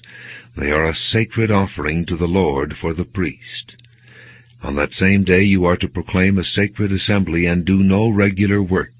This is to be a lasting ordinance for the generations to come, wherever you live. When you reap the harvest of your land, do not reap to the very edges of your field, or gather the gleanings of your harvest. Leave them for the poor and the alien. I am the Lord your God. And the Lord said to Moses, Say to the Israelites, on the first day of the 7th month you are to have a day of rest, a sacred assembly commemorated with trumpet blasts. Do no regular work, but present an offering made to the Lord by fire. The Lord said to Moses, The 10th day of this 7th month is the Day of Atonement. Hold a sacred assembly, and deny yourselves, and present an offering made to the Lord by fire. Do no work on that day, because it is the Day of Atonement, when atonement is made for you before the Lord your God. Anyone who does not deny himself on that day must be cut off from his people. I will destroy from among his people anyone who does any work on that day. You shall do no work at all. This is to be a lasting ordinance for the generations to come, wherever you live. It is a Sabbath of rest for you, and you must deny yourselves. From the evening of the 9th day of the month until the following evening, you are to observe your Sabbath. The Lord said to Moses, Say to the Israelites, On the 15th day of the 7th month, the Lord's Feast of Tabernacles begins, and it lasts for 7 days. The first day is a sacred assembly. Do no regular work. For 7 days present offerings made to the Lord by fire, and on the 8th day hold a sacred assembly and present an offering made to the Lord by fire. It is the closing assembly. Do no regular work. These are the Lord's appointed feasts, which you are to proclaim as sacred assemblies for bringing offerings made to the Lord by fire, the burnt offerings and grain offerings, sacrifices and drink offerings required for each day. These offerings are in addition to those for the Lord's Sabbaths, and in addition to your gifts and whatever you have vowed, and all the free will offerings you give to the Lord. So beginning with the 15th day of the 7th month, after you have gathered the crops of the land, celebrate the festival to the Lord for 7 days. The first day is a day of rest, and the 8th day also is a day of rest. On the first day you are to take choice fruit from the trees, and palm fronds, leafy branches, and poplars, and rejoice before the Lord your God for 7 days. Celebrate this as a festival to the Lord for 7 days each year. This is to be a lasting ordinance for the generations to come. Celebrate it in the 7th month. Live in booths for 7 days. All native-born Israelites are to live in booths, so your descendants will know that I had the Israelites live in booths when I brought them out of Egypt. I am the Lord your God. So Moses announced to the Israelites the appointed feasts of the Lord. Leviticus chapter 24. The Lord said to Moses, Command the Israelites to bring you clear oil of pressed olives for the light, so that the lamps may be kept burning continually. Outside the curtain of the testimony in the tent of meeting, Aaron is to tend the lamps before the Lord from evening till morning continually. This is to be a lasting ordinance for the generations to come. The lamps on the pure gold lampstand before the Lord must be tended continually. Take fine flour and bake 12 loaves of bread, using 2/10 of an ephah for each loaf. Set them in 2 rows, 6 in each row, on the table of pure gold before the Lord. Along each row put some pure incense as a memorial portion to represent the bread and to be an offering made to the Lord by fire. This bread is to be set out before the Lord regularly, Sabbath after Sabbath, on behalf of the Israelites, as a lasting covenant. It belongs to Aaron and his sons, who are to eat it in a holy place, because it is a most holy part of their regular share of the offerings made to the Lord by fire. Now the son of an Israelite mother and an Egyptian father went out among the Israelites, and a fight broke out in the camp between him and an Israelite. The son of the Israelite woman blasphemed the name with a curse, so they brought him to Moses. His mother's name was Shelomith, the daughter of Dibri the Danite. They put him in custody until the will of the Lord should be made clear to them. Then the Lord said to Moses, "Take the blasphemer outside the camp. All those who heard him are to lay their hands on his head, and the entire assembly is to stone him. Say to the Israelites, if anyone curses his God, he will be held responsible. Anyone who blasphemes the name of the Lord must be put to death. The entire assembly must stone him. Whether an alien or native-born, when he blasphemes the name, he must be put to death. If anyone takes the life of a human being, he must be put to death. Anyone who takes the life of someone's animal must make restitution, life for life.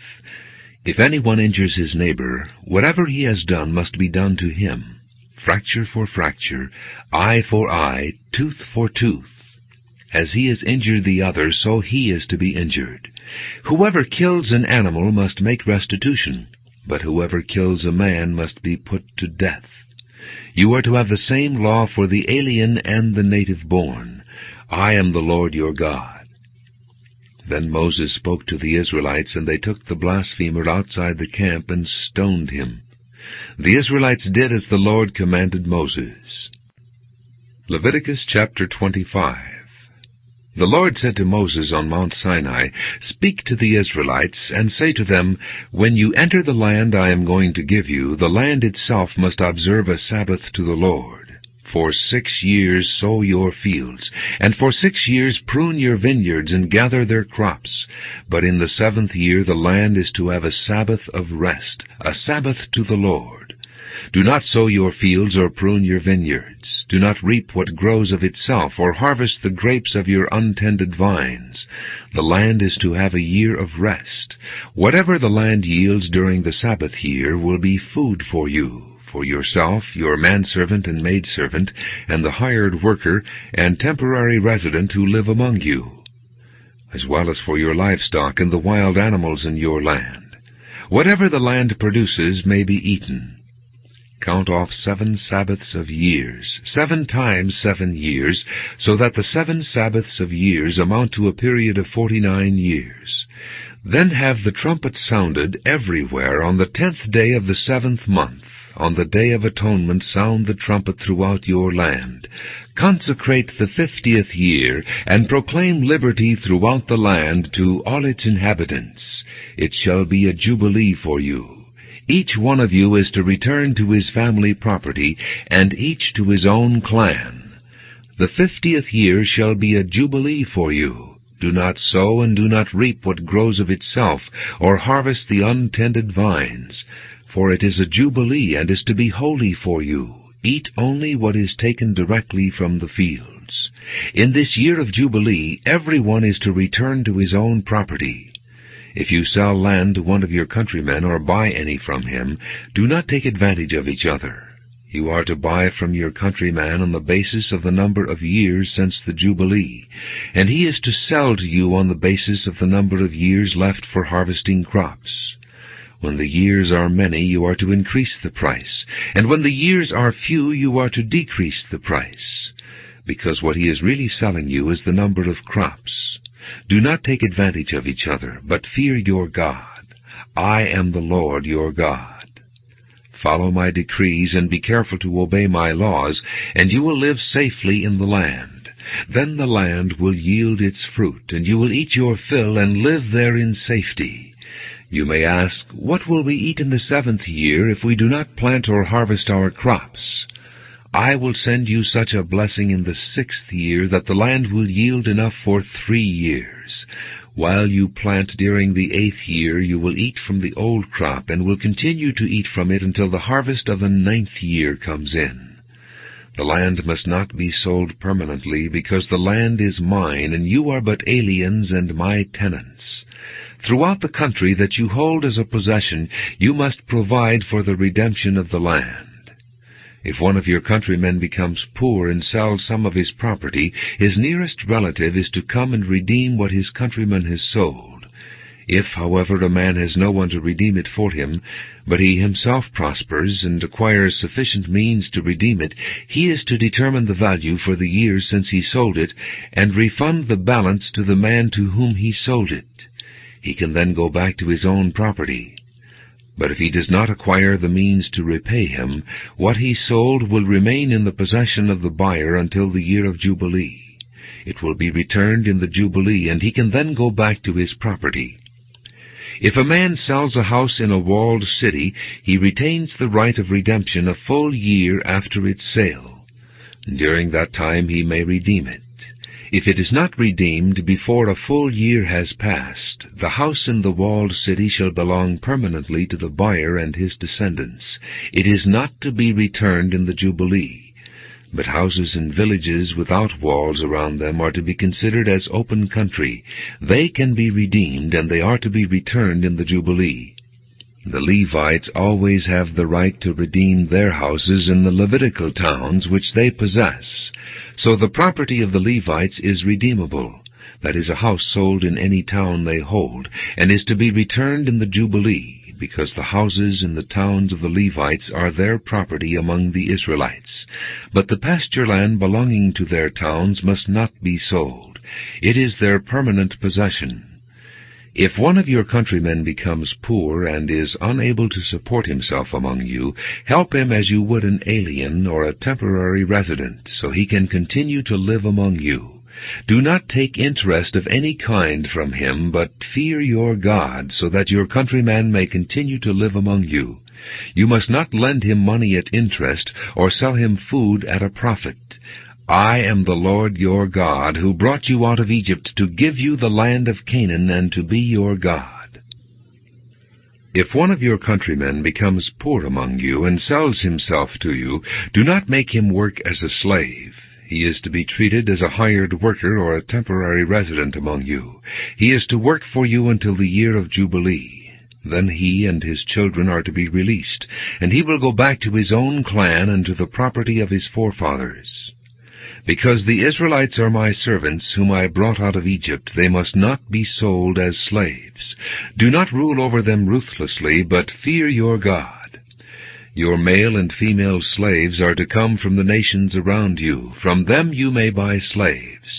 You may also buy some of the temporary residents living among you, and members of their clans born in your country, and they will become your property. You can will them to your children as inherited property, and can make them slaves for life. But you must not rule over your fellow Israelites ruthlessly. If an alien or a temporary resident among you becomes rich, and one of your countrymen becomes poor and sells himself to the alien living among you, or to a member of the alien's clan, he retains the right of redemption after he has sold himself. One of his relatives may redeem him. An uncle or a cousin or any blood relative in his clan may redeem him. Or if he prospers, he may redeem himself. He and his buyer are to count the time from the year he sold himself up to the year of Jubilee. The price for his release is to be based on the rate paid to a hired man for that number of years. If many years remain, he must pay for his redemption a larger share of the price paid for him. If only a few years remain until the year of Jubilee, he is to compute that and pay for his redemption accordingly. He is to be treated as a man hired from year to year. You must see to it that his owner does not rule over him ruthlessly. Even if he is not redeemed in any of these ways, he and his children are to be released in the year of Jubilee, for the Israelites belong to me as servants. They are my servants, whom I brought out of Egypt. I am the Lord your God. Leviticus chapter 26. Do not make idols or set up an image or a sacred stone for yourselves, and do not place a carved stone in your land to bow down before it. I am the Lord your God. Observe my Sabbaths and have reverence for my sanctuary. I am the Lord. If you follow my decrees and are careful to obey my commands, I will send you rain in its season, and the ground will yield its crops, and the trees of the field their fruit. Your threshing will continue until grape harvest, and the grape harvest will continue until planting, and you will eat all the food you want and live in safety in your land. I will grant peace in the land, and you will lie down, and no one will make you afraid. I will remove savage beasts from the land, and the sword will not pass through your country. You will pursue your enemies, and they will fall by the sword before you. 5 of you will chase 100, and 100 of you will chase 10,000, and your enemies will fall by the sword before you. I will look on you with favor and make you fruitful and increase your numbers, and I will keep my covenant with you. You will still be eating last year's harvest when you will have to move it out to make room for the new. I will put my dwelling place among you, and I will not abhor you. I will walk among you and be your God, and you will be my people. I am the Lord your God, who brought you out of Egypt so that you would no longer be slaves to the Egyptians. I broke the bars of your yoke and enabled you to walk with heads held high. But if you will not listen to me and carry out all these commands, and if you reject my decrees and abhor my laws and fail to carry out all my commands and so violate my covenant, then I will do this to you. I will bring upon you sudden terror, wasting diseases, and fever that will destroy your sight and drain away your life. You will plant seed in vain, because your enemies will eat it. I will set my face against you, so that you will be defeated by your enemies. Those who hate you will rule over you, and you will flee even when no one is pursuing you. If after all this you will not listen to me, I will punish you for your sins 7 times over. I will break down your stubborn pride and make the sky above you like iron, and the ground beneath you like bronze. Your strength will be spent in vain, because your soil will not yield its crops, nor will the trees of the land yield their fruit. If you remain hostile toward me and refuse to listen to me, I will multiply your affliction 7 times over, as your sins deserve. I will send wild animals against you, and they will rob you of your children, destroy your cattle, and make you so few in number that your roads will be deserted. If in spite of these things you do not accept my correction, but continue to be hostile toward me, I myself will be hostile toward you, and will afflict you for your sins 7 times over. And I will bring the sword upon you to avenge the breaking of the covenant. When you withdraw into your cities, I will send a plague among you, and you will be given into enemy hands. When I cut off your supply of bread, 10 women will be able to bake your bread in 1 oven, and they will dole out the bread by weight. You will eat, but you will not be satisfied. If in spite of this you still do not listen to me, but continue to be hostile toward me, then in my anger I will be hostile toward you, and I myself will punish you for your sins 7 times over. You will eat the flesh of your sons and the flesh of your daughters. I will destroy your high places, cut down your incense altars, and pile your dead bodies on the lifeless forms of your idols, and I will abhor you. I will turn your cities into ruins and lay waste your sanctuaries, and I will take no delight in the pleasing aroma of your offerings. I will lay waste the land, so that your enemies who live there will be appalled. I will scatter you among the nations, and will draw out my sword and pursue you. Your land will be laid waste, and your cities will lie in ruins. Then the land will enjoy its Sabbath years all the time that it lies desolate, and you are in the country of your enemies. Then the land will rest and enjoy its Sabbaths. All the time that it lies desolate, the land will have the rest it did not have during the Sabbath you lived in it. As for those of you who are left, I will make their hearts so fearful in the lands of their enemies that the sound of a wind-blown leaf will put them to flight.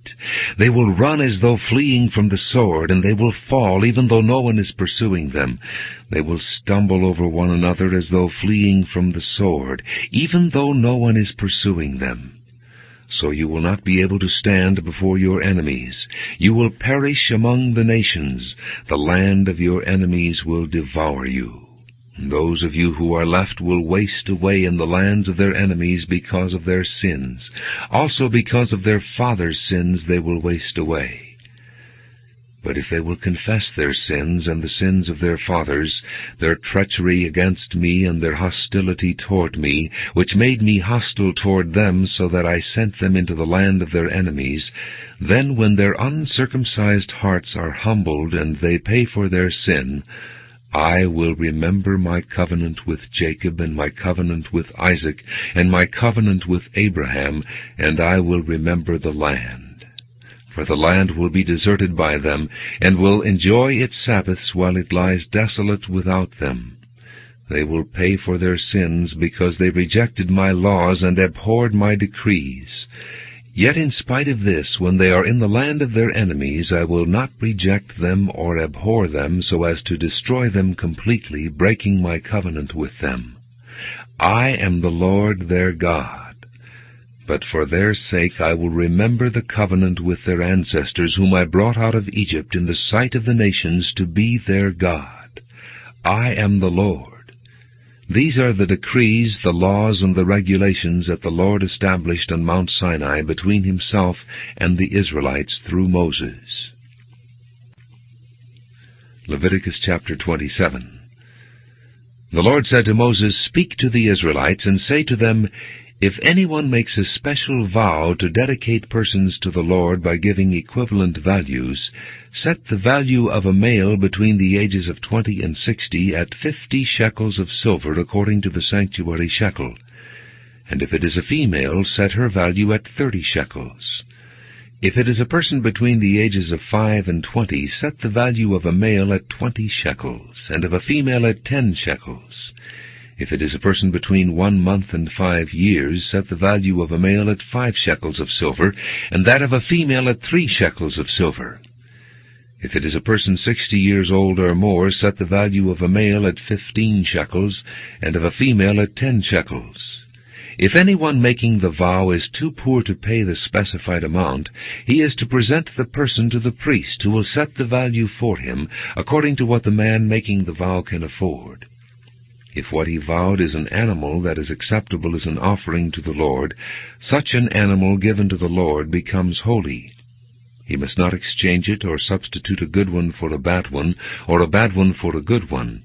If he should substitute one animal for another, both it and the substitute become holy. If what he vowed is a ceremonially unclean animal, one that is not acceptable as an offering to the Lord, the animal must be presented to the priest, who will judge its quality as good or bad.